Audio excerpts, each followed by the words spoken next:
दोनों माननीय अध्यक्ष जी के पुत्रों में दिखाई दे रहा है। पब्लिक का ज्यादा काम आरआई और पटवारी से ज्यादा काम पड़ता है, अधिकांश काम वही करते हैं। अब माननीय मंत्री जी से मैं जानना चाहता हूँ, पटवारी और आरआई को कंप्यूटर क्यों नहीं दिया जा रहा है? और पिछले 2 सालों से आपका कंप्यूटरीकरण किया आपने, ये किस तरह से काम कर रहे हैं? जब कंप्यूटर नहीं दिया तो काम की व्यवस्था के काम संपादित कैसे हो रहा, बताने की कृपा करें। माननीय अध्यक्ष महोदय, वर्ष 14-15 में भू अभिलेख कंप्यूटरीकरण का कार्य शुरू किया गया। प्लीज और इसमें तहसीलों में आप बैठ के बात करिए। माननीय चंद्राकर जी, अजय जी, अजय चंद्राकर जी, आप बैठ के बात करिए ना दोनों। माननीय अध्यक्ष जी जी, हर पूरे तहसील सदन में के लिए चिंता का विषय है कि सत्तू भैया जैसे सीनियर व्यक्ति को प्रश्न करना पड़ रहा है। प्रश्न तो आपके इशारे से काम होना चाहिए, प्रश्न करना पड़ रहा है, सरकार के खिलाफ आक्रोश व्यक्त करना पड़ रहा है। आज इससे बड़ी शर्मनाक आज पूरा अरे आपका अधिकार है, पर आप इतने सीनियर इशारे पे काम। चलिए छोड़िए। शर्मा जी, विपक्ष आज पूरे का पूरे साफ है। शिवरतन जी, घर में भाभी जान आपसे प्रश्न करती हैं? पूरी तरह से। और आप भी उनसे करते हैं? पारिवारिक यहाँ भी माहौल है। करिए करिए, प्रश्न करिए महाराज। आप संतुष्ट हो गए महाराज एक ही बार में? नहीं, मैं मंत्री जी से जानना चाह रहा हूँ, आखिर काम किस तरह संपादित हो रहा है? जो आपने कंप्यूटर नहीं दिए इनको, तो काम हो कैसे रहा है? माननीय अध्यक्ष ये महोदय, कंप्यूटर कहाँ से आए? इंटरनेट कनेक्शन कौन दे रहा है? माननीय अध्यक्ष महोदय, 2014-15 में भू अभिलेख कंप्यूटरीकरण का योजना के तहत काम शुरू किया गया और सभी तहसीलों में 5-5 कंप्यूटर दिए गए।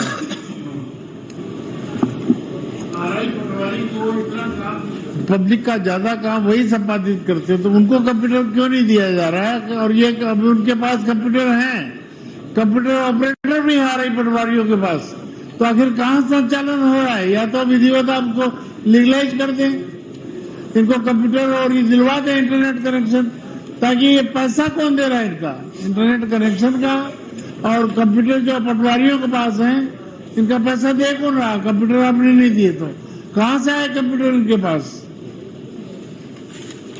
माननीय अध्यक्ष महोदय, सभी तहसीलों में कंप्यूटर दिए गए, हर तहसील में 5-5 कंप्यूटर, और वर्षवार चाहे तो मैं उसकी जानकारी दे सकता हूँ सभी जिलों में। और इसमें पहले आपका कंप्यूटर दिए गए थे 4-5 में, उसके बाद 2014-15 में ये कंप्यूटर वापस ले लिए गए। पटवारी आरआई के पास कंप्यूटर है, काम कर रहे हैं वो, उनके पास कंप्यूटर ऑपरेटर भी है। मैं यही तो जानना चाह रहा हूँ, जो आपने कंप्यूटर दिए नहीं, तो आखिर उनके पास कंप्यूटर आए कहाँ से? और नहीं दिए तो कब देंगे कंप्यूटर को, ताकि जनता का काम संपादित हो? जनता का काम पूर्ण रूप से संपादित हो रहे हैं, उसमें कोई प्रॉब्लम नहीं है महाराज। जो कह रहे हैं वो भी यथाशीघ्र बोल दो ना जी, यथाशीघ्र बोल दो तो चल जाएगा। नहीं, उसमें आगे देखेंगे उसको। हाँ, वही तो यथाशीघ्र ऐसा बोल दो। यथाशीघ्र अच्छा शब्द है। माननीय मोहन मरकाम जी। माननीय अध्यक्ष महोदय, मैं आपके माध्यम से माननीय मंत्री जी से ST/SC गरीब तबके के बच्चों को निःशुल्क नर्सिंग प्रशिक्षण से संबंधित था। माननीय मंत्री जी का उत्तर आया है। बस्तर संभाग के महाविद्यालयों में नर्सिंग पाठ्यक्रम में 3 वर्षों में 95 विद्यार्थियों को बच्चियों को प्रवेश दिया गया, जिसमें SC के 17 और ST के 78। मैं माननीय मंत्री जी से जानना चाहता हूं, प्रत्येक वर्ष में इनके लिए कितने सीटें निर्धारित है और 3 वर्षों में प्रत्येक वर्ष कितने विद्यार्थियों को प्रवेश दिया गया? माननीय अध्यक्ष महोदय, ये तो जो नर्सिंग ट्रेनिंग के बारे में जब पूछा गया है, केवल बस्तर संभाग का पूछा गया है।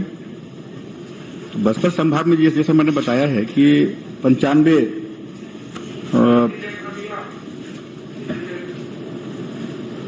बस्तर संभाग में 95 विद्यार्थियों को प्रवेश दिया गया है। उसमें अनुसूचित जाति के 17 हैं और अनुसूचित जनजाति के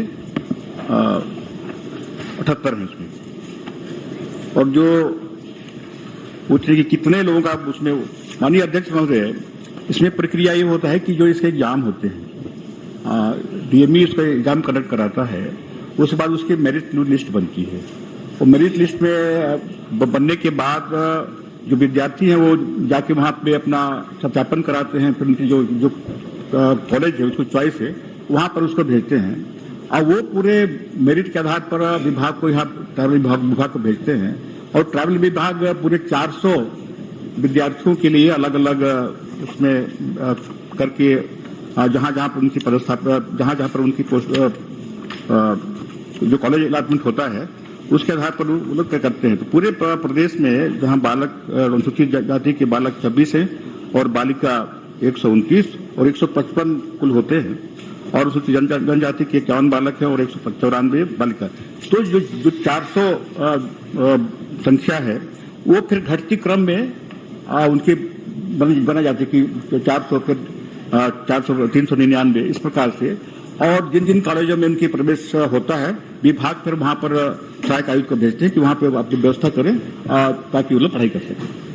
माननीय अध्यक्ष महोदय, माननीय मंत्री जी ने 400 विद्यार्थियों को शासन के द्वारा प्रावधान है कि 400 लोगों को देंगे, मगर मैं देख रहा था आदिम जाति कल्याण विभाग के प्रशासकीय प्रतिवेदन के अध्ययन करने से ज्ञात हुआ 19 में 8 वर्षों में कुल 2159 विद्यार्थियों को लाभान्वित किया गया, निर्धारित लक्ष्य का मात्र 50%। वहीं अगले वित्तीय वर्ष में 2021 में 4,499 विद्यार्थियों को लाभान्वित किया गया। ऐसा आपके प्रशासकीय प्रतिवेदन 20 और 21 में लिखा गया है। तो मैं जानना चाहता हूं, बस्तर संभाग में मात्र 3 वर्षों में 95 विद्यार्थी छात्राओं को आपने लाभ दिया जाता है, जबकि आपने बजट में भी प्रावधान आपने लिखा है प्रतिवेदन में है न, मांग संख्या 41 और मांग संख्या 64 में 6 करोड़ 78 लाख का, मांग संख्या 64 में 3 करोड़ का, उसके साथ साथ 20-21 में और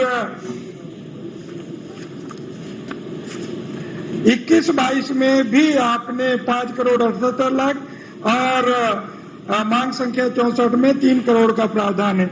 उसके बाद भी इन वर्गों के बच्चों को उसका लाभ शासन क्यों नहीं दे पा रहे? मैं आपसे वही जानना चाहता हूँ। आपने राशि भी प्रावधान किया है, उसके बाद भी आपका जो उत्तर है उसमें विरोधाभास है और प्रतिवेदन में भी विरोधाभास है। आखिर सही क्या है? आपने कहा कि 20-21 में 4,499 विद्यार्थियों को लाभान्वित किया गया, आपने ये बात कही। तो आखिर जो उन वर्गों के बच्चे हैं, उन वर्ग के बच्चियां हैं, उनको लाभ क्यों नहीं दे रहा है? 50% भी छात्र छात्राओं को आपने लाभ नहीं दिया। के अध्यक्ष को प्रश्न करना पड़ेगा।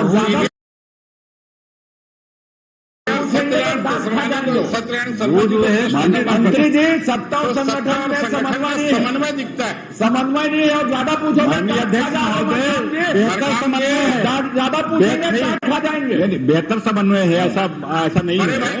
आप लोग की आपस में समन्वय नहीं है। आज पूरा विपक्ष पूरा गोल है। बड़े भाई की डांट खाना है क्या?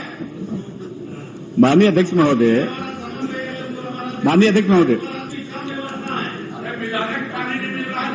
मेरा नहीं मिलता है, तुम ओरिजिनल दे दूंगा। अच्छा, कौन से आइटम हो दादी तुम? कौन से आइटम हो? उसको पूछो।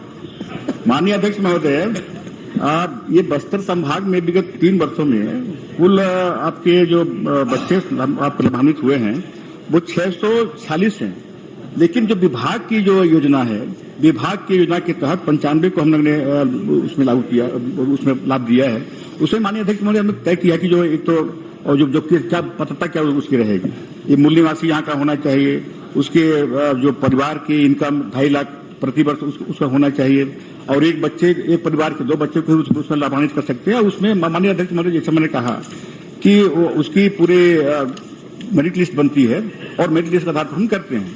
और ये बस्तर संभाग में माननीय अध्यक्ष महोदय यहाँ पे जो कॉलेज है, शासकीय नर्सिंग कॉलेज जगदलपुर में, वहाँ पर 19 और 20 में 6 अनुसूचित जाति के बच्चों को एडमिशन दिया गया और 21 अनुसूचित जनजाति के बच्चों को दिया गया।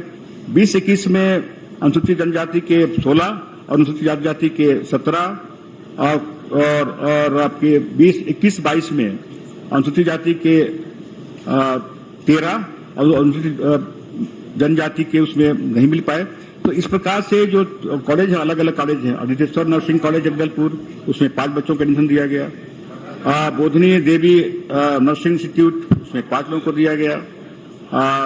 क्राइस्ट नर्सिंग कॉलेज जगदलपुर, उसमें 3 लोगों को दिया गया। इस प्रकार से अगर देखें तो 95 लोगों को इस योजना का जो लाभ जो उसमें निर्धारित थे कि हम किनको दे सकते हैं, उसके तहत हमने उसमें दिया। बाकी बच्चे बहुत पढ़ने वाले, बहुत उसमें पढ़ने वाले। माननीय अध्यक्ष महोदय, शासन की मंशा बहुत अच्छी है कि इन वर्गों के बच्चों को लाभ मिले, मगर विभाग की उदासीनता के कारण बच्चों को लाभ प्राइवेट हॉस्पिटल में दूसरे जगह हैदराबाद से लेकर अन्य जगह ट्रेनिंग लेने जाते हैं। माननीय अध्यक्ष जी, मैं माननीय मंत्री जी से जानना चाहता हूं, क्या इस योजना की समीक्षा बैठक किया गया? यदि हाँ, तो विगत 3 वर्षों में कब कब किया गया? बैठक के क्या निर्देश दिए गए? क्योंकि आपके जो उत्तर आए माननीय अध्यक्ष जी, उसमें मात्र 95 बच्चों को 3 वित्तीय वर्ष में दिया गया, जबकि शासन से 400 से अधिक बच्चों को उसमें देना है। बजट में भी प्रावधान किया जाता है।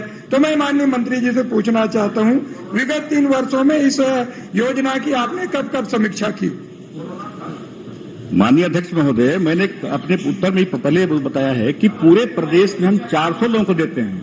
बस्तर संभाग, चूंकि आपका प्रश्न था, बस्तर संभाग में इन जो विभागीय जो योजना है उसके तहत हम 95 लोगों को दिए हैं। बाकी अन्य जिलों में उसको मिलता है और बराबर इसकी समीक्षा होती है। माननीय अध्यक्ष महोदय, पहले आपका इसमें जो पहले जब शुरू किया गया था उसमें 10 सीट थी, उसके बाद उसकी समीक्षा की गई, उसके बाद इसको बढ़ाकर 240 किया गया, अब पूरे बढ़ा के इसको 400 किया गया है। तो समीक्षा बराबर इसमें चलती रहती है और हम भी चाहते हैं कि आदिवासी बच्चियों को इसका लाभ मिले और इसमें हम लोग समीक्षा भी करते हैं। आवश्यकता पड़ने पर उसमें निर्णय मिलेगा। माननीय अध्यक्ष महोदय, निःशुल्क नर्सिंग पाठ्यक्रम योजना के अंतर्गत अनुसूचित जाति व जनजाति के निर्धारित लक्ष्य अनुसार विद्यार्थियों को अधिक से अधिक लाभ मिले, इस हेतु योजना के संदर्भ में अनुसूचित जाति, अनुसूचित जनजाति तथा पिछड़े वर्ग कल्याण समिति समीक्षा आयोजित करेंगे क्या? क्योंकि आपके उत्तर में भी वही बात आ गई है, आपने मात्र 95 लोगों को मौका दिया, जबकि 400 लोगों से अधिक लोगों को उसके लिए प्रावधान भी आपने राशि मांग में शासन से मांग की है, उसके बाद भी उन बच्चों को लाभ नहीं मिल रहा है, उन लोग भटक रहे हैं। मैं आपसे अध्यक्ष जी, आपके माध्यम से माननीय मंत्री जी से निवेदन करना चाहता हूं, इन वर्गों के बच्चों को लाभ मिले, क्योंकि ऑलरेडी सरकारी अस्पतालों में भी नर्सेस के पोस्ट खाली रहते हैं। तो उस वर्गों को अगर ट्रेनिंग लेंगे तो उसका लाभ उन बच्चों को नौकरियां भी मिलेगी। तो मैं आपके माध्यम से मैं निवेदन करूंगा कि माननीय मंत्री जी को निर्देशित करें कि उन बच्चों के भविष्य तो लाभ मिले। माननीय मंत्री जी, आप मरकाम जी को संतुष्ट क्यों नहीं कर पा रहे हैं और सीधा राहुल गांधी के पास माननीय अध्यक्ष, मेरी बात सुन लीजिए ना, जैसा चाहते हो वैसा कर दीजिए। माननीय अध्यक्ष जी, राहुल गांधी जी पास बताइए कि मैं विधानसभा में ऐसा आरोप नहीं लगा, अभी सब हटा दिए जाएंगे, आप बन जाओगे। सरकार को उदासीन कहा है प्रदेश कांग्रेस अध्यक्ष ने? नहीं, माननीय अध्यक्ष महोदय, 3 साल का उन्हें प्रश्न पूछा था, हो गया ना, अब कह दीजिए, वो जो कह रहे हैं उनको बुला के। अध्यक्ष महोदय, और बस्तर संभाग में 3 वर्षों में केवल 95 का उसमें किया गया है और पूरे मैं कह रहा हूँ उनको कक्ष में बुला के संतुष्ट कर दीजिए। और पूरे राज्य में क्योंकि 400 बच्चों को हर साल अध्यक्ष जी उसमें दिए जाने का, लेकिन अलग अलग संतुष्ट नहीं कर पा रहे हैं। बस्तर में नहीं है, हर भाई को संतुष्ट नहीं कर पा रहे हैं। कुल बस्तर में इन योजनाओं का लाभ 95 लोगों को मिला है। स्थिति है। मरकाम जी इस सदन में भाषण दे दे के थक गए कि राम राज्य आ चुका है, राम राज्य आ चुका है, राम राज्य आ चुका है, और आप जब पूछ रहे हो तो पता चलता है राम राज्य तो नहीं है, कुछ और ही राज्य है। तो भैया आप ठीक से इनको संतुष्ट करिए, नहीं तो ये जाके राहुल गांधी से आपकी शिकायत करेंगे, नहीं करेंगे तो हम बोलेंगे कि आप करो, फिर आप समझ इसकी समीक्षा कर लेंगे, बात भी कर लेंगे, बात कर लीजिए, चाय भी पिलाइए, पूरी तरह संतुष्ट करिए। माननीय नंदकीराम जी कक्ष में। माननीय अध्यक्ष महोदय, मैंने देवपुरी के खसरा नंबर 206 के संबंध में प्रश्न पूछा। ये आप रायपुर कहाँ पहुंच गए महाराज? तो क्या समझ रहे हैं? कोरबा जिले के आदमी रायपुर में क्या कर रहे हैं? ये तो ब्रिजमोहन ही काफी है इसके लिए। चलिए करिए। सबसे सीनियर हूँ। नहीं, आप तो है, जरूरी है, लोग आते हैं मेरे पास, जी जी, काम करता हूँ। जी। माननीय अध्यक्ष जी, माननीय मंत्री जी से जानना चाहता हूँ 206 जो खसरा नंबर है उसको कितना बटांकन हुआ और कब कब किसके किसके नाम पे दर्ज हुआ है, अधिकार अभिलेख बना हुआ है, इसलिए मैं जानना चाहता हूँ। जी, मुझे जहाँ तक ज्ञात है आप भी कभी राजस्व मंत्री हुआ करते थे, होम मिनिस्टर। इसलिए इतना गड़बड़ी होता नहीं था मेरे सामने। नहीं थे ना आप राजस्व मंत्री, अब आपके जिले का राजस्व मंत्री है, उसी का संसदीय सचिव था साहब। जो भी है राजस्व विभाग आप देखे, आज आपका जिले का मंत्री देख रहा है, दोनों एक दूसरे से मिल के समझ लेते घर में। घर में तो समझ लेंगे, और मैं जो समझाता हूँ समझते नहीं मंत्री जी, क्या करें। चलिए, प्रदेश के मामले में आप संतुष्ट कर दीजिए। कल बहुत चर्चा हुई इस पर, कल काफी चर्चा हो चुकी है। इसमें काफी विस्तृत से इसका जवाब दिया गया अध्यक्ष महोदय जी, और उसमें पूरी जानकारी है, और इसमें जो हाई कोर्ट का, सुप्रीम कोर्ट का हवाला भी दिया गया है। तो उसमें जो जिला स्तरीय समिति बनाई गई है, जिला स्तरीय समिति की अभी बैठक हो चुकी 22/7 को, और उसमें जो कार्रवाई उसको मैं कहें तो बता देता हूँ, और इसके बाद जो निर्णय आएगा उसके बाद इनको बता दिया जाएगा। चलिए, आप बताइए सर, संतुष्ट हो गए आप इतनी जल्दी? देखिए, मैं बतला रहा हूँ, मेरे तो एक प्रश्न का जवाब नहीं आया कि कितना बटांकन हुआ है, किसके किसके नाम से ऋण पुस्तिका बना है उसे खसरा नंबर में, और क्यों बना। आखिर कहीं ना कहीं अधिकार मिलता है तो संशोधन होता है, संशोधन के बाद ऋण पुस्तिका बनता है। अब मंत्री जी, यही तो पूछ रहा हूँ कि कितने बटांकन हुआ है, कितने लोगों का नाम दर्ज हुआ है। नाम कैसे दर्ज हुआ? जब शासकीय जमीन है वो, तो या तो किसी ने गड़बड़ किया है, और गड़बड़ करने का तो आपका विभाग का सिद्ध अधिकार है। तो आप तो रहे रेवेन्यू मिनिस्टर, अभी का वे मामला है नहीं। अरे मैं बता रहा हूँ कि कई केस, कोरबा का कई केस बता सकता हूँ जिसपे क्या बोलते हैं, नक्शा बदल दिया जाता है। मैंने चीफ सेक्रेटरी को भी लिखा है। तो बता दीजिए आप, बता तो कोई नक्शा बदला है महावीर का, अब बता रहा हूँ, महावीर का नोट कर लीजिए, और कोई अधिकारी है तो बतला दीजिए। मैं चीफ सेक्रेटरी को लिखा हूँ, वो नक्शा ही बदल दिया। कहाँ का? कोरबा का साहब, इनके जहाँ रहते हैं, जहाँ से चुनाव जीतते हैं। कोरबा में तो 4 विधानसभा क्षेत्र है, कौन से विधानसभा? कोरबा खास, कोरबा खास। ये पहले भी उसका प्रश्न लगा चुके हैं अध्यक्ष महोदय, और जब वो जमीन अलॉटमेंट हुआ है, इन्होंने अलॉट कराया है, उस टाइम ये भागीदार थे, बाद में इनका विवाद हो गया, अब उस चीज को बोल रहे हैं। चलिए, आप मेरा तो उत्तर आ जाए, बाद में जानकारी दे दीजिए। नहीं, मेरा तो उत्तर आ जाए, आप उत्तर दे दीजिए। नामांतरण हुआ है उस खसरा नंबर में, कितना बटांकन हुआ, साधारण प्रश्न है माननीय अध्यक्ष जी। बटांकन कितना हुआ, कितने लोगों का नामांतरण हुआ है, और नामांतरण तो होगा तो नामांतरण पंजी भी होगा। अभी इनको देखे नहीं होंगे तो अलग बात है, काफी लंबा हो जाएगा। जिस जमीन की, तो छोटा प्रश्न है साहब कि कितने लोगों का नामांतरण हुआ है उस खसरा नंबर, उस खसरा नंबर। ये अतिक्रमण से संबंधित प्रश्न है अध्यक्ष महोदय, और ये सरकारी जमीन घोषित हो चुकी है आपका। इसमें हाई कोर्ट का भी इसमें निर्णय है, और इसीलिए मैंने बताया कि जो जमीनें, जहाँ जैसे कोई भी सार्वजनिक स्थल, आपका कोई धार्मिक स्थल जहाँ होते हैं, तो वहाँ के लिए जिला में कमेटी गठित की गई है। उस कमेटी की भी मीटिंग अभी 22 तारीख को हुई है, और उस मीटिंग में उसकी कार्रवाई विवरण बता सकता हूँ मैं। जो भी उसका निर्णय आएगा इनको बता दिया जाएगा। मैं प्रश्न पूछ रहा हूँ, वो तो आ ही नहीं रहा है साहब। बटांकन कितना हुआ, बटांकन के बाद में दूसरे का नाम चढ़ गया, नाम कैसे चढ़ा? कहीं ना कहीं कोई ना कोई गड़बड़ किया है। अब अगर आपके पास में है तो बता दे। वही तो उनके पास अभी नहीं है, इसलिए बाद में बता देंगे। मैं आपको उपलब्ध करा दूंगा, बता दीजिए ना कि बाद में बता दूंगा, उपलब्ध करा दूंगा आपको, इसकी जानकारी उपलब्ध करा दूंगा। हाँ भाई साहब, मिलजुल के चला करो तो कुछ। प्रेस कमान से अजय चंद्राकर जी। माननीय अध्यक्ष महोदय, मुझे इसमें थोड़ा सा आपका संरक्षण चाहिए, क्योंकि इस प्रश्न को मैं जिस दिन से सरकार से निर्णय लिया उस दिन से पूछता हूं, और उत्तर में इस बार ऐसा हुआ भाई साहब कि मेरे प्रश्न को संशोधित कर दिया गया, और संशोधित मुझसे बिना पूछे कर दिया गया। मैंने प्रदेश में कार्यरत अतिथि शिक्षकों की नियुक्ति के संबंध में क्या नियम निर्देश कब कब बनाए गए हैं, तथा इसके भविष्य सुरक्षा सुविधाओं के लिए कोई नीति या कार्य योजना बनाई जा रही क्या? यदि हाँ तो क्या है वो योजना? इसको संशोधन के लिए लंबा है, छोटा है, जो 36 ठो नियम है मेरे पास कभी नहीं आया, इसको संशोधन कर दिया गया। चलिए आप संशोधन कर दिया गया, कोई बात नहीं। संशोधन तो सचिवालय ने किया होगा ना, सचिवालय तो हमारे पास भेजता है। 2 प्रश्न भेजे हमने, उसको कारण बताया, उस कारण को दूर करके संशोधित करके भेजा। सचिवालय हमारे पास भेजता है कि इन कारणों से संशोधित होगा या ज्यादा है, लंबा है, नीतिगत है। आपका तो वैसे हर एक लंबा प्रश्न रहता है। नहीं, देखिए मैं आपको कुछ जानकारी देके पूछूंगा। 23 मार्च 2021 को जिन जिन वर्गों की नियुक्ति का आदेश हुआ है 1485 का, तो 2071 लोगों की भर्ती हुई।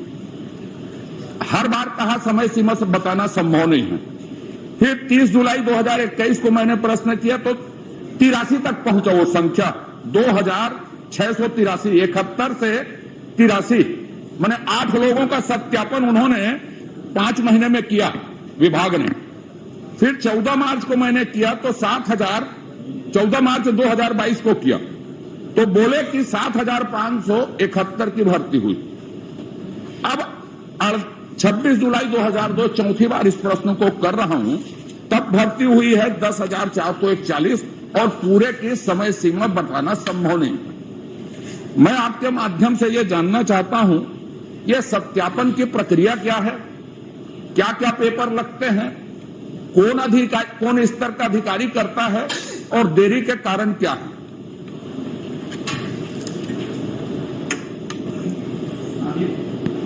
माननीय अध्यक्ष महोदय, एक्सपर्ट मंत्री जी का भी प्रश्न है। इसमें सत्यापन जो व्याख्याता है, व्याख्याता का सत्यापन राज्य स्तर पर होता है, डीपीआई के स्तर पर होता है। शिक्षक का सत्यापन संभागीय स्तर पर होता है, जो संयुक्त संचालक शिक्षा रहता है, और सहायक शिक्षक का सत्यापन जिला स्तर पर होता है। माननीय अध्यक्ष महोदय, मैंने ये पूछा ही नहीं, मैं दूसरा पूछा हूं। नहीं, आपने तो यही पूछा ना कि को सत्यापन कहां करते हैं? उधर पेला हो जाते हैं ना, ऐसा नहीं होता, मेरे साथ उधर से होता। ठीक है ना। माननीय अध्यक्ष जी, मैंने पूछा कि सत्यापन में क्या क्या पेपर लगते हैं, तो वही तो बता रहा हूं आपको। मैं प्रश्न पूछ लेता हूं ना, हड़बड़ा क्यों रहे? उनका बहुत कल्याण कर रहे हैं और सीएस साहब बैठे हैं और विद्वान आपके शिक्षा सचिव बैठे हैं। आईएएस अकादमी में लिखूंगा इसको मंसूरी में कि बेस्ट लर्निंग में ये है करके, बेस्ट लर्निंग, इसको आके अध्ययन किया जाए और लोगों को पढ़ाया जाए छत्तीसगढ़ के इस हरकत को करके आपके विभाग की। समझे? ये तो एकदम अनुचित बात हो गई। बिल्कुल उचित बात है। आप छत्तीसगढ़ के बेरोजगार बैठ करके अधिकारियों के लिए क्या बोल रहे हैं? नहीं, अधिकारियों के लिए नहीं बोला, मैं तो नाम माननीय मंत्री जी से आप प्रश्न करें सीधा ना, बता रहा हूं कि मैं लिखूंगा अकादमी में। अरे आप स्वतंत्र हैं लिखने के लिए। माननीय अध्यक्ष महोदय, कैसे होगा?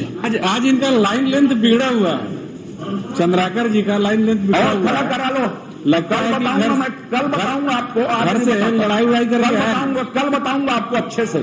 घर से लड़ाई उड़ाई करके कल बताऊंगा। कल तो हम दूध का दूध पानी का पानी कर देंगे, पूरी तैयारी में। आज रात को बता देंगे उसमें। चंद्राकर जी, कल आओ तो मैदान में, आपका ध्यानाकर्षण क्रमांक बताइए, हम लोग कुछ तैयारी में है। मैदान में आओ कल। साहब, मैं जो पूछ रहा हूं, माननीय अमरजीत भगत जी के साथ एक बड़ी विशेषता, अपने विभाग भर में नहीं बोल पाते, दूसरे विभाग में बहुत होशियार है, आर्टिफिशियल इंटेलिजेंस वाले हैं वो भी। मैंने ये पूछा कि सत्यापन के लिए क्या क्या पेपर लगते हैं और एक पेपर के सत्यापन के लिए कितनी अवधि लगती है और इसके देरी के कारण क्या हैं और कब तक हो जाएगा कि नहीं हो पाएगा, ये पूछा है मैंने। माननीय अध्यक्ष महोदय, जैसा मैंने बताया कि व्याख्याता का सत्यापन राज्य सरकार से होता है और शिक्षक का सत्यापन संभागीय स्तर पर होता है। तब आप इतना लंबा प्रश्न पूछोगे तो सुनोगे नहीं क्या? हाँ, बता रहा हूँ ना। अरे चंद्राकर जी के लिए इससे अच्छा और जवाब कुछ हो ही नहीं सकता। मंत्री जी जवाब बहुत अच्छा दे रहे माननीय अध्यक्ष जी। शिक्षक भर्ती प्रक्रिया में ये पहली बार भी बोल चुके हैं उस बात को जिसको दोहरा रहे हैं।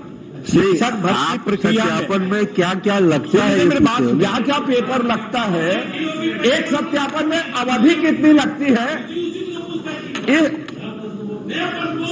साहब इस पुराना बताएगा तो सत्यापन में अवधि कितनी लगती है? अभी तक जो कितने दिन में सत्यापन हो जाएगा? देरी के कारण क्या है? उसमें किसी के ऊपर कोई कार्रवाई हुई है क्या?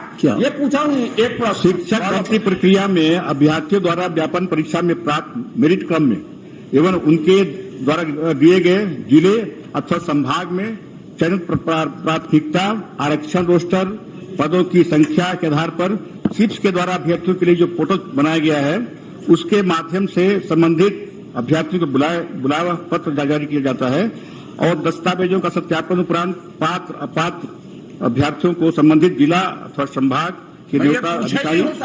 हाँ, आज बता दो रहा हूँ प्रक्रिया बता रहे हैं, मतलब आप प्रक्रिया पूरा डिटेल से बताना जरूरी है। वो पूरी प्रक्रिया बताएंगे। कार्यभार ग्रहण नहीं करने वाले अपात्र और अनुपस्थित अभ्यर्थियों को की संख्या के आधार पर अगले चरण में उसको बुलाते हैं। उसको माननीय अध्यक्ष जी, प्रश्नकाल में समय बर्बाद कर, वो तो सीधा पूछ रहा है कि क्या क्या दस्तावेज लगता है। दस्तावेज की जानकारी दो ना। बता रहे हैं, दस्तावेज पूछा था, दस्तावेज की जानकारी दो। बता रहे हैं, प्रक्रिया पूछा है, क्या प्रक्रिया होता है? अरे दस्तावेज होते हैं उसके फिर प्रश्न दोहरा। मैं सुन लीजिए, आप सुनिए। अध्यक्ष महोदय, आपने प्रक्रिया पूछा है और क्या क्या दस्तावेज लगते हैं? उसके मार्कशीट लगते हैं, कितने दिन लगते हैं ये भी बता दीजिए। जो दस्तावेज हो सकते हैं, कितना समय लगता है प्रक्रिया में, कितना समय लगता है इसमें, कितना समय लगता है ये बता दीजिए, बस समझ जाएंगे, उतने में संतुष्ट हो जाएंगे। अध्यक्ष जी, ये तो संतुष्ट हो ही नहीं सकते माननीय अध्यक्ष, संतुष्ट करिए ना। तो पेज का है माननीय अध्यक्ष जी, उसको जब तक नहीं पढ़ेंगे समझ में उनको नहीं आया। चलिए ना प्लीज, आखिरी दिन है कल, प्रश्न आने दीजिए जरा। माननीय अध्यक्ष महोदय, जो सहायक शिक्षक दस्तावेज जो सत्यापन हुआ, पहला चरण जो हुआ मार्च 21 में और दूसरा चरण जनवरी 22 में और तीसरा चरण मार्च 22 और चौथा चरण मई 22 में हुआ और पांचवा चरण जून 22 में और छठवां चरण जुलाई ये 22 में। ये सहायक शिक्षकों का जो दस्तावेज सत्यापन की जो हुआ, पहला चरण जनवरी 2021। पूछे ना, आप मत पूछिए यार, आप पूछे लगता है, पूछना चाहता हूँ तो बता ही नहीं रहा। माननीय अगर जवाब न सुनना चाहे तो बहुत शिक्षक का माननीय अध्यक्ष महोदय, मैं तो माननीय अध्यक्ष महोदय, आप जवाब से संतुष्ट हो जाओ। आप अपने प्रश्नों के जवाब से संतुष्ट हो जाओ। अभी मेरा पूरा नहीं है, पूछ रहा हूँ, उन्हें सबको पूछा है, मैं संतुष्ट हो जाऊंगा। आप संतुष्ट हो जाए, जबरदस्ती संतुष्ट हो जाऊंगा, हो जाइए, नहीं जबरदस्ती हो जाओ, मेरे कहने से हो जाइए। अरे आपके कहने से हो जाता हूँ मैं, मेरे को कोई प्रॉब्लम नहीं है, पर मेरी दो बात सुन ली। माननीय अध्यक्ष महोदय, एक मिनट नहीं, आपने मुझे कुछ कहा है, उस निर्देश को सुन लीजिए। माननीय अध्यक्ष महोदय, मैं इस प्रश्न और उत्तर से दुखी हूँ। हाँ, तो इसलिए संतुष्ट हो जाओ। आप छत्तीसगढ़ के बहुत वरिष्ठ राजनेता हैं। छत्तीसगढ़ के बेरोजगार युवकों को 1485 लोगों को 3 साल से चयन कर लिया गया।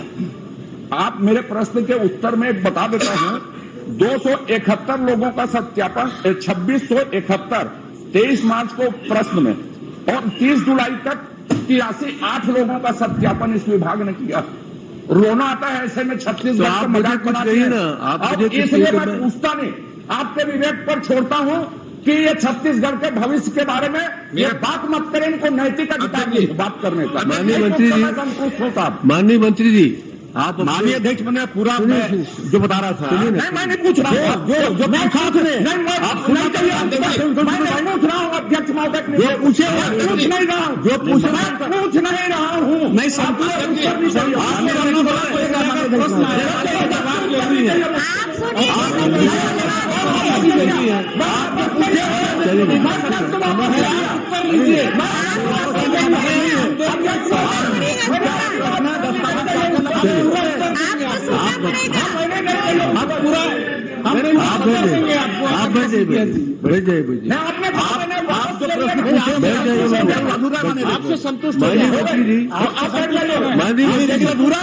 आपसे संतुष्ट संतुष्ट बैठे ना, आपको बोलना नहीं पूछ रहा हूँ।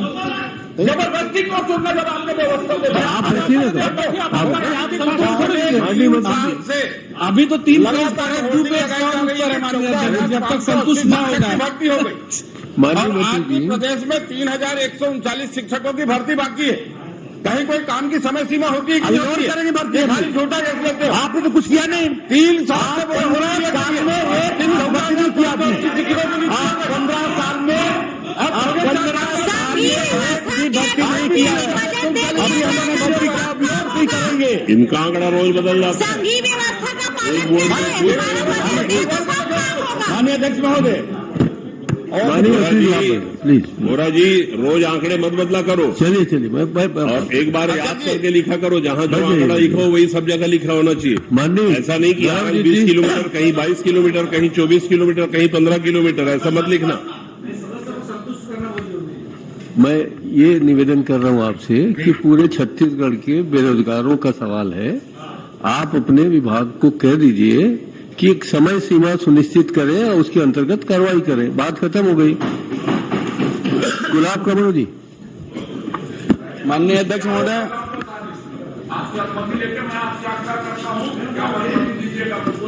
लगाऊंगा भाई। चलिए आगे बढ़िए। माननीय अध्यक्ष महोदय, स्कूलों से संबंधित जानकारी मांगा था मैंने। स्कूलों से संबंधित जानकारी मैंने मांगा था जी। माननीय मंत्री जी का मुझे जानकारी मिल गया है। सवाल तो करना नहीं चाहता क्योंकि आप बोलो ना, मंत्री जी ने संतुष्ट कर दिया। हाँ, पूरा संतुष्ट हूँ मैं। बस एक मांग है कि स्कूल हमारा जल्दी से जल्दी बन जाए ताकि बच्चों को कमान शर्मा जी सब संतुष्ट हो गए हैं साहब। पूरे 71 संतुष्ट है। जबरदस्ती के काहे को असंतुष्ट पैदा कर रहे हो? माननीय अध्यक्ष जी, जी इस सरकार की धान खरीदी नीति से इस सरकार की धान खरीदी नीति से जहां एक तरफ किसान परेशान है, वहीं प्रदेश की सहकारी समितियां डूब रही हैं। और इसका सबसे बड़ा प्रमाण ये है कि पिछले वर्ष कवर्धा के सहकारी समितियों के 400 कर्मचारियों का सामूहिक इस्तीफा, माननीय अकबर साहब का क्षेत्र है, और इस्तीफा देने का कारण ये था कर्मचारियों का कि उनको सूखत की राशि नहीं मिली थी, धान का जो नुकसान हुआ उसकी राशि नहीं मिली थी। कुल मिला के किसान लूटा जा रहा है। 1 महीने धान खरीदी लेट होने से किसान लूटा जा रहा है, लेट पेमेंट से किसान लूटा जा रहा है, कम पेमेंट से, और सहकारी समितियां डूब रही है आपके विभाग की लापरवाही से। मैंने आपसे एक प्रश्न किया,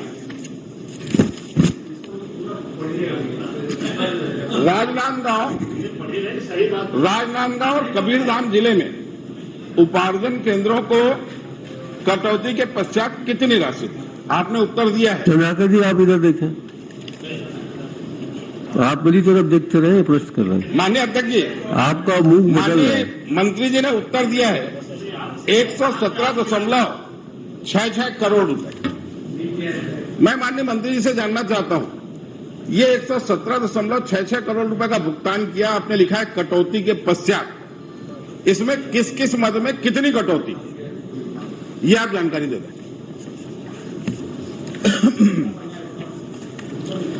माननीय अध्यक्ष महोदय,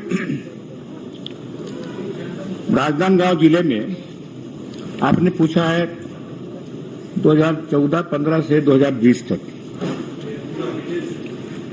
माननीय अध्यक्ष 14 से 20-21 तक। जी, 14-15 से 20-21 तक। जी माननीय अध्यक्ष महोदय, जो इसमें धान खरीदी के बाद जो प्रासंगिक जो व्यय होता है, पर प्रासंगिक व्यय 9 रुपया, और सुरक्षा व्यय 3 रुपया, और मोटा पतला जो होता है उसमें 31 रुपया पतला में और 32 रुपया पतला में, और इसके बाद जो उसमें जो बनता है, तो इसमें जो कटौती होता है माननीय अध्यक्ष महोदय, जीएसटी 5 से 18%, और जो बारदाना का शेष रह गया तो उसी कटौती होती है। समिति के जो कमीशन होता है उसमें टीडीएस कटता है 5%, और टीडीएस जीएसटी टीडीएस किसानों के जो रहता है उसमें 2% कटता है।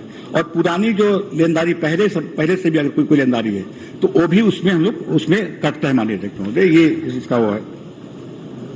माननीय अध्यक्ष महोदय, इसमें जो सबसे बड़ी कटौती हुई है वो कटौती हुई है धान के सूखत की। बारिश के कारण जो धान खराब हुआ, धान के नुकसानी की, नियम यह है कि जो धान उपार्जित किया जाता है सहकारी समितियों के द्वारा, वो धान 72 घंटे के अंदर उड़ जाना चाहिए। समय सीमा में परिवहन का आदेश शासन ने नहीं दिया, उसके चलते सहकारी समितियों को नुकसान हुआ। असमय बारिश हुई, उस बारिश के चलते सहकारी समितियों को नुकसान हुआ और उसका दुष्परिणाम सरकार के बजाय उन सहकारी समितियों को भोगना पड़ रहा है। और जो राशि 500 करोड़ से ऊपर मिलनी चाहिए थी, वो राशि कटकर मिली सहकारी समितियों के 117 करोड़ रुपए। मैंने अपने प्रश्न में माननीय मंत्री जी से प्रश्न किया था, धान उपार्जन केंद्रों का बीमा कराने का प्रावधान है, यदि है तो धान उपार्जन केंद्रों पर पूर्व में मौजूद प्राकृतिक आपदा में क्षतिग्रस्त धान का बीमा क्लेम किया गया अथवा नहीं किया गया। मंत्री जी का जवाब आ गया, जी नहीं, धान उपार्जन नीति के अनुसार धान उपार्जन केंद्रों का बीमा कराने का प्रावधान नहीं है। माननीय मंत्री जी, मेरे पास आपके अनुबंध की कॉपी है, अगर आप अनुमति देंगे तो मैं ये पटल पे रखने को तैयार हूं। नहीं, उसको पटल पे रख दीजिए, मगर सीधा सीधा ये बताइए क्या बीमा कराने का प्रावधान है या नहीं? माननीय मंत्री जी ने कह दिया कि बीमा कराने का प्रावधान नहीं है। हाँ, मैं भी तो उत्तर दे दिया। तो आपके पास ऐसा कोई सबूत है कि बीमा कराने का प्रावधान है? इनके अनुबंध की कॉपी मेरे पास है। किसकी अनुबंध की कॉपी है? जो विपणन संघ का जिला सहकारी बैंक के साथ हुआ, उनके अनुबंध की कॉपी है। ये करार की कॉपी है जिसमें जिला सहकारी बैंक को उपार्जन केंद्रों का अनुबंध कराया जाना चाहिए था। ये जो आपको गलत जानकारी दी गई कि अनुबंध का प्रावधान नहीं है, ये गलत जानकारी देने वालों के खिलाफ क्या कार्रवाई करेंगे? नंबर 1, एक मिनट सुन लीजिए, आपको जो गलत जानकारी दे रहे हैं उन अधिकारियों के खिलाफ क्या कार्रवाई करेंगे? एक, और दूसरा, ये बीमा ना कराए जाने के कारण जो नुकसान हुआ है, उस नुकसान की भरपाई सहकारी समिति क्यों करे? क्या जिला सहकारी बैंक के ऊपर इस नुकसान का आप क्लेम करेंगे क्या? माननीय अध्यक्ष महोदय, जो आपका जो पहला प्रश्न था कि जो समितियां जो घाटे में हैं उनकी भरपाई कैसे करेंगे, माननीय अध्यक्ष महोदय, जो समितियां घाटे में हैं, हमने पिछले बार हमने निर्णय लिया कि जो समिति 3% की सूखत उसमें अलाउ करते हुए जो समितियां जो घाटे में चल रही उनको उबारने का भी काम किया हम लोगों ने, और लगभग उसमें पूरी जो पैसा उनको 3% की जो सुखत होगी उसको उसमें मान करके उनको सक्षम बनाने का प्रयास किया गया। माननीय अध्यक्ष महोदय, दूसरा जो आपने प्रश्न किया कि बीमा, मैंने उत्तर में दिया है, आपने पूछा कि क्या उपार्जन केंद्रों का बीमा होता है, मैंने कहा कि नहीं। माननीय अध्यक्ष महोदय, उपार्जन केंद्र का बीमा नहीं होता है, बीमा होता है कि वहां रखे धान के, वहां रखे बोरे का, वहां जो आदमी जो रहते हैं उनका बीमा होता है, न कि संग्रहण केंद्र का भी बीमा होता है। ये आपका ये खरीदी केंद्र का बीमा होता है। वहां जो धान जो रखा रहता है, वहां जो बोरी रखी रहती है, उसका बीमा हम लोग होता है उसका। माननीय अध्यक्ष जी, एक टेक्निकल शब्द में माननीय मंत्री जी घुमाने का प्रयास कर रहे हैं। नहीं, मैंने मंत्री जी ने मेरा निवेदन मेरा सुन तो लीजिए, मैंने बहुत सीधा प्रश्न किया, क्या उपार्जन केंद्रों का बीमा होता है? उपार्जन केंद्रों के बीमा से सीधा सीधा तात्पर्य है वहां जो धान रखा जाता है उस धान का बीमा होता है क्या? मंत्री जी बोल रहे हैं उपार्जन केंद्रों का बीमा नहीं होता। ये जो अनुबंध की कॉपी है, प्राकृतिक उपार्जन केंद्रों का बीमा नहीं होता, उसमें रखे हुए धान का, बोरे का, उसका बीमा होता। माननीय मंत्री उनको बता दिया, तो उसको बता दिया ना, आगे दूसरा क्वेश्चन करिए ना, उसी पे क्यों? नहीं माननीय अध्यक्ष जी, अब मेरा दूसरा प्रश्न वो दूसरा कर लीजिए कि अगर बैंक वालों ने उपार्जन केंद्र में रखे धान का बीमा नहीं कराया, तो बीमा ना कराने के लिए क्या दोषी ठहरा करके दोषी अधिकारियों के खिलाफ कार्रवाई करेंगे क्या? जरा ये बता दें। माननीय मंत्री जी, जिन चीजों का बीमा होता है, बाई द वे आपके अधिकारियों ने बीमा नहीं कराया, तो ऐसे अधिकारियों पे प्रति क्या कार्रवाई करेंगे? माननीय अध्यक्ष महोदय, जैसे मैंने कहा कि वहां रखे धान का, वहां रखे बोरी का, वहां जो काम करने वाले जो कर्मचारी हैं उनका बीमा होता है, और इसमें किसी तरह को कोई गड़बड़ी हो जाने दीजिए, हो जाने।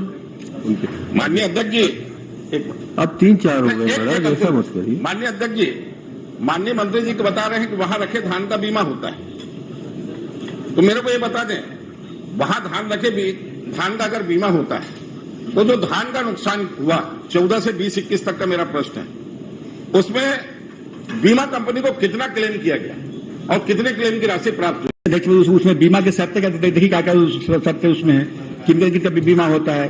अगर धान में कोई आग लग गई, कोई आपके प्राकृतिक आपदा उसमें आ गई, कोई बाढ़ आ गया, तो छत्तीसगढ़ तो ऐसा था नहीं कि कहीं कहीं बाढ़ उसमें आता हो। अरे पानी गिरना भी प्राकृतिक आपदा में आता है मंत्री जी। चलिए उसको उत्तर खोजने दीजिएगा तो जिनका प्राकृतिक आपदा है। पूरी सहकारी समितियां डूब गई सरकार के चलते, किसान परेशान है, सहकारी आंदोलन समाप्त होने के इस पे कगार पे है। आप खाली एक राजनीतिक अपॉइंटमेंट करने का काम कर रहे हो, नहीं पर सहकारी समितियों की आप चिंता नहीं कर रहे, वो भी पैसा पूरा सहकारिता आंदोलन खत्म हो जाएगा इसके चलते। चलिए माननीय धर्म जी, सहकारी समितियों का जितना चिंता हम लोग ने किया है ना, आप लोग ने नहीं किया है। क्या चिंता किया? अभी पुराना आपने जो क्या चिंता किया? ये माननीय मंत्री जी को उतारने का काम किया हम लोगों ने। बात हो जाए, माननीय अध्यक्ष महोदय, क्या माननीय अध्यक्ष महोदय, इसमें जो बीमा होता है इसमें तूफान का है, बवंडर का है, चक्रवात का है, आंधी भूकंप का है, ये तो छत्तीसगढ़ सुरक्षित जगह है। बारिश से नुकसान हो तो मान्य लेकिन क्या बारिश से नुकसान हो तो प्राकृतिक आपदा में नहीं आएगा? आप मेरे एक तारांकित प्रश्न में कितने लेम्पा मैंने हमारे विद्यान मंत्री जी बैठे में है, बारिश से नुकसान तो प्राकृतिक आपदा में आएगा कि नहीं आएगा? बर्बाद हो गया इन्हीं कारणों से लेम्पा था पेट। धर्मजीत सिंह जी आप कहे। सर मैं यही पूछना चाहता हूँ साहब, महासमुंद की सोसाइटी में 100 सोसाइटी घाटे में। मैं इतने दिन से यहाँ बैठ के रोज धान मानता बता रहा हूँ, माननीय मोहम्मद अकबर जी, आप सहकारिता पूर्वोदय ठाकुर प्यारेलाल सिंह जी पाद आप ही है जो जानते हैं। अकबर जी, आपके जिले में 400 कर्मचारियों ने सामूहिक इस्तीफा दिया था। माननीय अध्यक्ष महोदय, सहकारिता का विस्तार हो रहा है। ये धान खरीदी के 1333 केंद्र थे, अब 2058 हो गए हैं। अब सुनिए आप सुन तो लीजिए ना। दूसरा ये कि जो समिति घाटे पर हैं, लोग इस्तीफा दे रहे हैं, तो लगभग 250 करोड़ का वन टाइम सेटलमेंट के हिसाब से सारे समितियों को राशि दी गई है। आप पहले पता कर लीजिए। अध्यक्ष जी, अरे जो बीमा कराया जाना चाहिए वो तो नहीं करा रहे हो, क्लेम तो नहीं ले रहे हो। आप चलिए मैं एक जिले में 130 में 100 सोसाइटी घाटे में है, उसकी एक क्षतिपूर्ति नहीं हुई। महासमुंद आप चल दीजिए, क्योंकि ठाकुर प्यारेलाल सिंह के बाद आप ही हैं छत्तीसगढ़ में कोऑपरेटिव पूर्वोदय। राधेश्याम जी शर्मा, अभी 2 दिन पहले एक यही धान खरीदी का प्रश्न था, 14.70 लाख मीट्रिक टन धान के बारे में माननीय मंत्री जी जो पीछे बैठ रहे हैं, उन्होंने कहा कि ये हाई कोर्ट का मामला है। ठीक है। दूसरे मंत्री जी बीमा कैसे होगा, क्या क्या आग लगने से होगा, ये बता रहे हैं। अरे ये धान खरीदी का मालिक कौन है अध्यक्ष महोदय, पहले तो आप ये बतवा दो। भाई रुको ना यार, पूरी बात तो पूछ रहे हैं तो फिर बोलो ना। अध्यक्ष महोदय, अब तो धर्मजीत भैया नाम का उल्लेख किए, थोड़ा सा खड़ा होना जरूरी है। अरे भैया 2 मिनट बात बात पूछ ही नहीं पाया हूँ, तुम आधे में खड़े हो जाओ। अरे आप बैठ तो जाओ, मैं पूछूंगा उसके बाद बोल देना। ओरिजिनल मालिक आप हो कि आप हो? अरे समझ भी नहीं आता, किसी का जवाब सरकार है, किसी का जवाब ये। अरे धान खरीदी का मालिक कौन है? सरकार है। धर्मजीत जी, सरकार और कार नहीं, विभाग बताओ। धर्मजीत जी, ये ओरिजिनल मालिक है, लोग गद्दीदार है। हाँ अच्छा, तो अध्यक्ष जी मैं ये चाहता हूँ कि कोई ये भी आदरणीय धर्मजीत भैया, कोई पूछने की बात है? उत्पादन जब किसान करता है ना, वहां तक इधर, हाँ जैसी सोसाइटी गया उधर, कस्टम मिलिंग के लिए गया उधर, तो सब समझ लेना। तो सोसाइटी में गले जले का जवाब वो उत्पादन वाला क्यों देता है? वही तो मैं पूछ रहा हूँ। बारदाना पूछना सोसाइटी नहीं, मैं जब सोसाइटी के केंद्र में धान उत्पादन वाला जवाब दिया, वो हम समझ गए। आप पैदावार कराते हैं, ये इनके डीएमओ सब पूरा आखिरी तक के कर्मकांड वही करते हैं, और उसके बाद फिर आप जवाब देते रहते हैं। तो कोई एक को जिम्मेदार बताओ साहब। ये 6 जन से कौन पूछेगा? उनका ये इधर भेज देते हैं, ये वाला उधर भेज देते हैं। धर्मजीत जी, ये गद्दीदार लोग मिलावट करते हैं। अध्यक्ष महोदय, तो आप तो हमको तय कर दो, ये धान खरीदी का क्वेश्चन हम किससे पूछे जो सब जवाब दे दे? मुख्यमंत्री को आने दीजिए, इस बारे में कहेंगे। माननीय अध्यक्ष महोदय, जब उत्पादन जो होगा कृषि मंत्री, अरे वो तो समझ गए भाई, आप नकल मत करो ना, आप अपना बताओ ना। नहीं, खरीदी में जब समिति जब रहेगा तो उसका जवाब धर्मजीत भैया और समिति जवाब देगा, एक साथ ही करेगा। आप बतवा, मैं आपको बोल रहा हूँ, इससे आप उत्तर चाहेंगे तो मिलेगा। बोलिए। मैं आपको बोल रहा हूँ, आप अनावश्यक एक मिनट मैं आपको ये बोल रहा हूँ, अनावश्यक टेंशन वाली बात आप सोचना बंद कर दो, बच जाओ। नहीं, मैं टेंशन कहाँ ले रहा हूँ साहब, ये तो बता दिया हमारा नारायण चंदेल। चलिए, गद्दीदार लोग हैं, ये अंबिकापुर के गद्दीदार है, अरे प्रतापपुर के गद्दीदार है। इधर से सुनना चाहेंगे कि चलिए, नहीं, मतलब अगर आप बैठ जाओ, चलने दो। इंदु पूछिए। माननीय अध्यक्ष महोदय, मैंने माननीय मंत्री महोदय से प्रश्न पूछा था कि मेरे पामगढ़ विधानसभा अंतर्गत तहसील कार्यालयों में कितने सीमांकन, बटांकन, नामांतरण, फौत एवं डायवर्सन के कितने लंबित प्रकरण हैं। माननीय मंत्री महोदय जी द्वारा मुझे जानकारी उपलब्ध हो चुकी है, लेकिन मेरा प्रश्न यह है माननीय अध्यक्ष महोदय कि सीमांकन और बटांकन, नामांतरण, फौत एवं डायवर्सन के लिए कितने समय अवधि निर्धारित है, और दूसरा 2021 और 22 में किस तारीख में किन किन किसानों द्वारा आवेदन प्राप्त हुआ है। ये दे दिए, पूछा जा सकता। और दूसरा समय अवधि तो बता सकते हैं। ये कोई क्वेश्चन नहीं है, कुछ भी पूछो ऐसा नहीं बेटा, फाइनल क्वेश्चन करो, तुम्हें क्या तकलीफ है वो बताओ। कौन सा आवेदन कौन सी तारीख को आया, किस तारीख को मिला, ये अच्छी बात नहीं। माननीय अध्यक्ष महोदय, मंत्री ने जवाब दिया है समय सीमा पे है। विधायक जानना चाहते हैं समय सीमा क्या है, उसी को सीधा पूछो। सीमांकन का समय सीमा क्या है, बटांकन का समय सीमा क्या है, फौजी का समय सीमा क्या है। समय सीमा बता। पहला प्रश्न वही था सर। ये बताओ, भगवान को अगर आपको भरोसा है तो इंतजार करो। चलिए, समय सीमा बता दीजिए सबकी। माननीय अध्यक्ष महोदय, लोक सेवा गारंटी ये भगवान भरोसे की सरकार तहसील कार्यालय भूमि का सीमांकन का 3 महीना समय है, अविवादित नामांतरण का भी 3 महीना समय है, और आपके 3 महीना का टाइम दिया। 3 महीने। आप बताओ, समय सीमा में प्रश्न करो। तो सर ये 21-22 के लंबित प्रकरण है और 2022 चला, इसीलिए मैं समय सीमा का अवधि। ठीक है ना, आप अच्छा पूछ रहे हो, वही मैं कह रहा हूं। सर एक और समस्या है, चूंकि हम लोग जनताओं से जुड़े हुए जनप्रतिनिधि हैं सर, तो जब भी जनसंपर्क में जाते हैं तो राजस्व मामला के संबंधित बहुत सारे शिकायतें हमें प्राप्त होती है। उसमें प्रमुख रूप से ये शिकायत होती है कि जब भी किसान आरआई या पटवारी के पास जाते हैं हर किसी काम के लिए, तो हर काम के लिए पैसों की मांग की जाती है। ये किसानों का प्रमुख समस्या होता है सर।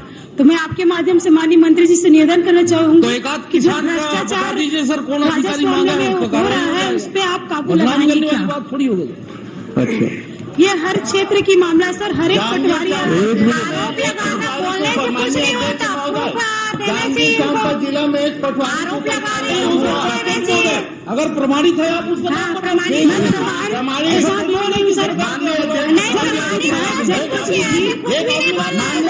महोदय, जांजगीर चांपा जिला में एक पटवारी के ऊपर कार्रवाई हुआ। पटवारी पूरे प्रशासन को हिला दिए, तहसीलदार का ट्रांसफर करवा दिए, थानेदार का ट्रांसफर करवा दिए। ये है व्यवस्था सरकार की। और इन्हीं के विधानसभा क्षेत्र का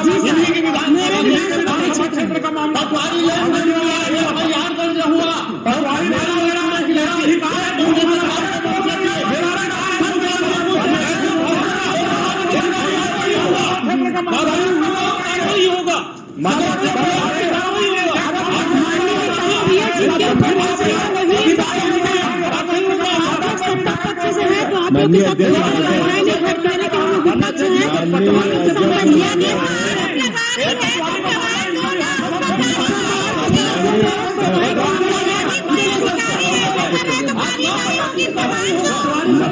माननीय अध्यक्ष महोदय, माननीय अध्यक्ष महोदय, जब जनप्रतिनिधि प्रश्न लगाकर पूरी जिम्मेदारी के साथ लगाता है। आपको डॉक्टरी सुविधा की बहुत जरूरत है। आज आप जिस ढंग से उत्तेजित हो रहे हैं, मैंने इतना उत्तेजित होते आज तक नहीं देखा आपको।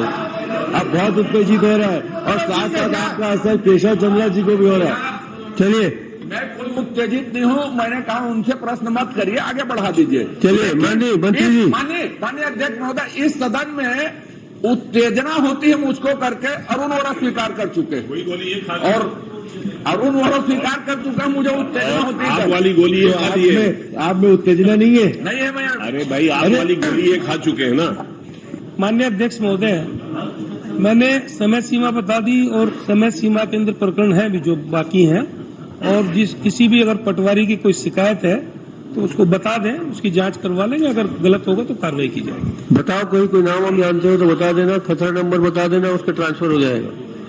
प्रेस क्रमांक 8 अध्यक्ष महोदय जी, मेरा प्रश्न है अनुसूचित जाति अनुसूचित जनजाति के पंजीकृत सामाजिक संस्थाओं के बाजार मूल्य की 10% ब्याजी दर पर भूमि आवंटन किया जाता है। मेरे विधानसभा में क्षेत्र डोंगरगांव के अखिल भारतीय ध्रुव गौड़ समाज द्वारा प्रतिमा स्थापना एवं सौंदर्यीकरण हेतु भूमि आवंटन के लिए आवेदन वर्ष 2019 में प्रस्तुत किया गया। उक्त समाज को 100% ब्याजी दर पर जमा करने का आदेश कलेक्टर के माध्यम से हुआ। राजनांदगांव द्वारा पारित किया गया, जिसकी आदेश प्रति मेरे पास है। जब 10% ब्याजी दर पर भूमि आवंटित किया जाना है तो 100% ब्याजी दर का आदेश कैसे पारित किया गया? क्या आप इस प्रकरण की जांच कराएंगे क्या? अध्यक्ष। माननीय अध्यक्ष महोदय, 16 अक्टूबर 2020 से परिपत्र के अनुसार 5000 वर्ग फीट का प्रावधान था और अभी 7500 का प्रावधान किया गया है। और इसमें बाकायदा SC, ST और पिछड़ा वर्ग और सामान्य, इनको अलग अलग पहले SC, ST को छूट दी गई थी और अभी पिछड़ा वर्ग और सामान्य को भी उसमें निर्धारित किया गया है। इसमें SC, ST का 10%, पिछड़ा वर्ग का 10% और सामान्य वर्ग का 15%। अगर उसने गलत कोई अगर पैसा लगाया है तो मैं उसको दिखा लूँ। वो कह रहे हैं 100% पे हुआ है। कितना एकड़ जमीन मांग रहे थे भैया?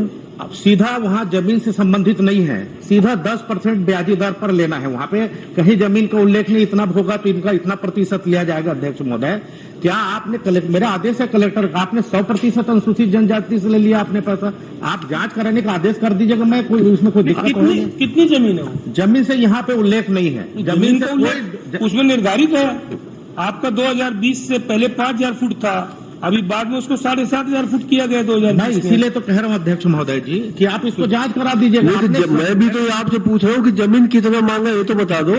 मैं अब पूरा कलेक्टर का आदेश को थोड़ा सा मेरे को पढ़ने के चलिए बाद में पूछ लीजिएगा। नमस्ते अध्यक्ष महोदय जी, आप इनका राम कुमार यादव। अध्यक्ष महोदय जी, आप अनुसूचित जनजाति का 100% ब्याज लेना उसका करना, अगर थोड़ा बहुत 10-15% की बात होता सीधा माननीय अध्यक्ष महोदय, मैं माननीय मंत्री जी, मैं ये कहता हूँ कि माननीय मंत्री जी लोग प्रश्न के उत्तर पढ़ के आए, उसी तरीके से माननीय विधायक गण को निवेदन कर रहा हूँ कि जो प्रश्न है उसकी तैयारी करके आए।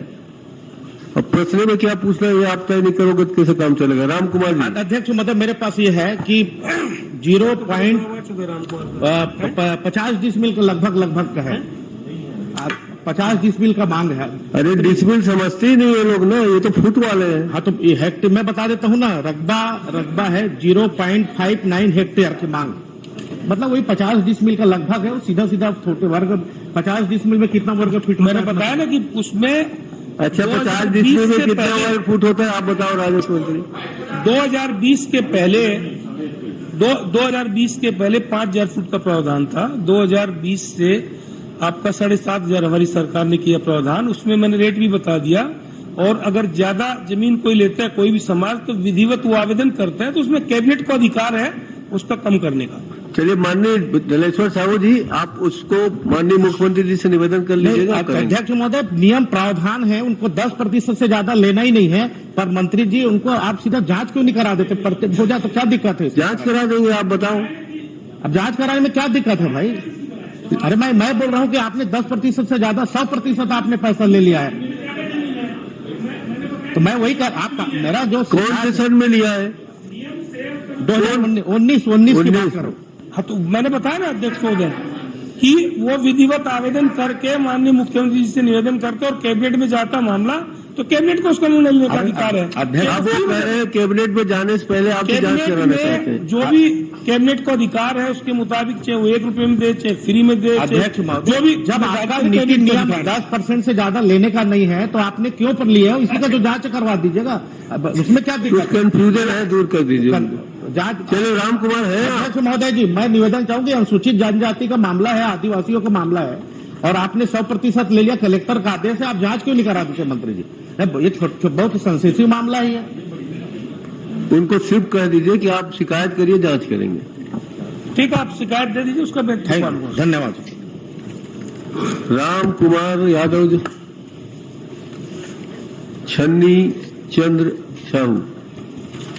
माननीय अध्यक्ष महोदय, मैं आपके माध्यम से आदरणीय मंत्री जी से ये जानना चाही थी कि मेरे खुज्जी विधानसभा में कितने जर्जर स्कूल है, कितने अति जर्जर स्कूल है, जिसमें जानकारी में दिया है अध्यक्ष महोदय जी कि अंबागढ़ चौकी में 5 और छुरवई विकास खंड में 20। तो मंत्री जी से मैं ये जानना चाहूंगी कि अति जर्जर स्कूल भवन की स्वीकृति कब तक मिल जाएगी, मेरा पहला प्रश्न। दूसरा प्रश्न है अध्यक्ष महोदय जी, जिस गांव में स्कूल भवन अति जर्जर है और उस गांव में शासकीय भवन अगर नहीं है तो क्या शिक्षक बच्चों को शिक्षा अध्ययन कहाँ करवाएंगे?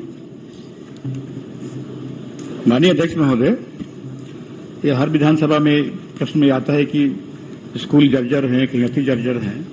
और पिछले बार माननीय अध्यक्ष महोदय आपने निर्देश दिया था कि आप जो बाउंड्री वाल बनवाते हैं उसको बंद करके जो शिक्षक जो स्कूल है उसके मरम्मत कराया जाए, उसके भवन की भी व्यवस्था कराया जाए। तो हम लोग ने निर्णय लिया माननीय अध्यक्ष महोदय की जो मद जो रहता है उसमें हम रिपेयर करवाएं और स्कूल भवन जहां पर अति आवश्यक है वहां पर बनाए, अति हमारे बनाए। और आपके विधानसभा क्षेत्र में माननीय अध्यक्ष महोदय छुरिया में हाई स्कूल गेरूघाट ये पूरा स्कूल जो भवन बन रहा है यहाँ पर पूर्णता की स्थिति है माननीय अध्यक्ष महोदय। चौकी ब्लॉक में मेथी टोला प्राथमिक शाला ये भी पूरा हो गया माननीय अध्यक्ष महोदय। और कुछ प्राथमिक शाला मासूर कशा ये भी पूर्णता की ओर है माननीय अध्यक्ष महोदय, जल्दी बन जाएगा। ये अति जर्जर से कि जर्जर से? ये उसको इस 2 शब्दों में चाहिए, अति जर्जर और जर्जर। अति जर्जर, अति जर्जर, जी जी। और माननीय अध्यक्ष महोदय, माननीय अध्यक्ष बता देंगे, आप बैठिए, आप सब जानते हैं। अध्यक्ष महोदय, ये बीच में जो कूदने की आदत है ना, ये 15 साल से इन लोग स्कूल को और ध्यान ही नहीं दिया। जब हम बात कर रहे हैं अभी भी बात बता दीजिए। मंत्री जी उत्तर दीजिए आप सीधा। माननीय अध्यक्ष महोदय, स्कूल भवन हम लोग एक तो विभाग से बनाते हैं, दूसरा मुख्यमंत्री अधोसंरचना सम्मत से भी स्कूल भवन की बनाते हैं। उसके बाद उस जिले में अगर डीएमएफ का अगर है वहां पर तो डीएमएफ से ही बनता है। आपके जिले में छुरिया के प्राथमिक शाला टीपानगढ़ और प्राथमिक शाला बंसी बंजारी ये डीएमएफ से इसकी स्वीकृति 26/5 को दिया गया है। तो जहां जहां माननीय अध्यक्ष महोदय स्कूल भवन नहीं है या मरम्मत योग्य है उससे हम लोग लगातार उससे मरम्मत की व्यवस्था हम लोग करवा रहे हैं, लेकिन सभी भवन एक साथ नहीं बन सकते, उसकी अलग व्यवस्था उसमें करते हैं। माननीय अध्यक्ष महोदय, कई जगह इतना जर्जर स्कूल है और वहाँ एक शासकीय भवन भी नहीं है, तो क्या बच्चों को संचालन कहाँ, शिक्षा अध्ययन कहाँ कराएंगे शिक्षक? मैं मंत्री जी से ये जानना चाहती हूँ। निर्देश जारी करिए, उसकी वैकल्पिक व्यवस्था वैकल्पिक व्यवस्था। भवन भी नहीं है अगर शासकीय, तो किसी घर में पढ़ा सकते हैं क्या? सरपंच के घर में पढ़ा सकते हैं कि गुरु जी अपने घर में ले जाए? नहीं, सामुदायिक भवन है, मिडिल स्कूल के जो ही नहीं बोल रही है वो जी। यदि एक भी भवन नहीं है, सामुदायिक भवन नहीं है, कुछ भी भवन नहीं है, तब कहाँ पढ़ाएंगे बच्चों को? ये उसके बारे में मुझे उसकी सूची दे पढ़ाएंगे पेड़ के नीचे। हाँ, वो भी लिख के दे देना कि नहीं हो तो पेड़ नीचे पढ़ाओ। आप प्राथमिकता में लिख के दे दे तो मैं उसकी व्यवस्था करा दूँ। मेरा निवेदन है अध्यक्ष जी कि कई बार ये दूसरा बार निवेदन मत करिए, प्रश्न करिए प्रश्न। तो मैं निवेदन करना चाहती हूँ कि कम से कम अति जर्जर हो स्वीकृति दिला दे ताकि बच्चे अच्छे शिक्षा अध्ययन कर सके। चलिए, माननीय डॉक्टर रमन सिंह जी। इसी में एक प्रश्न है मेरा माननीय अध्यक्ष। नहीं, रमन सिंह जी के सामने तुम्हारा कहाँ प्रश्न आएगा? रमन सिंह जी नहीं है, धर्मलाल कौशिक जी करेंगे। प्रकाश नायक जी। मेरा एक ही प्रश्न है माननीय मंत्री जी से, जल्दी करो कि जो आदिवासी भूमि सामान्य लोग बेचते हैं उनके पास कितनी जमीन शेष होनी चाहिए? कोई आदिवासी जमीन बेचता है उनके पास कितनी